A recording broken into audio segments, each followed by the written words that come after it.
en 410 de notre ère. Rome, la ville éternelle, cœur et âme de l'Empire romain, vient de tomber aux mains des barbares.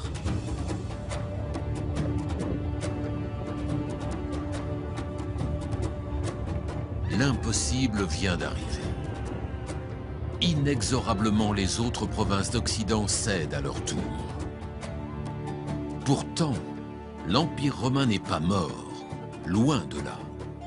Un siècle auparavant, l'empereur Constantin le Grand avait ordonné la construction d'une seconde capitale, une deuxième Rome.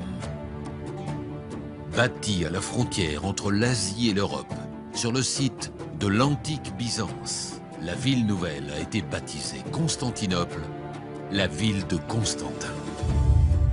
Lorsque l'Empire romain d'Occident disparaît définitivement en 476, l'Empire romain d'Orient continue seul. On l'appellera plus tard Empire byzantin.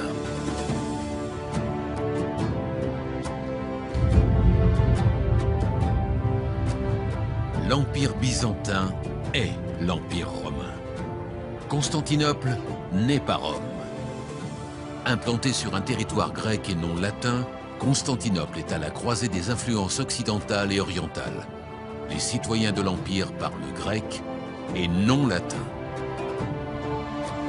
Véritable carrefour économique, sa situation stratégique sur le Bosphore lui donne le contrôle sur les échanges commerciaux entre l'Orient et l'Occident. Protégée par la mer, elle n'est accessible à pied que par l'ouest. Rapidement, la ville s'agrandit. Un vaste hippodrome, miroir du cirque Maxime de Rome, accueille bientôt les nombreuses courses de chars. En 532, l'empereur Justinien fait construire la basilique Sainte-Sophie. Bien que chrétienne et très pieuse, la ville entre progressivement en opposition idéologique avec le Saint-Siège de Rome. Des divergences théologiques provoquent la séparation définitive entre chrétiens catholiques et chrétiens orthodoxes. De son palais, l'empereur gouverne un empire exposé à des dangers permanents. Comme Rome avant lui, les armées impériales doivent en permanence défendre les frontières. Tout au long de son millénaire d'existence, l'Empire connaît des apogées et des crises. Son territoire grandit, puis se contracte.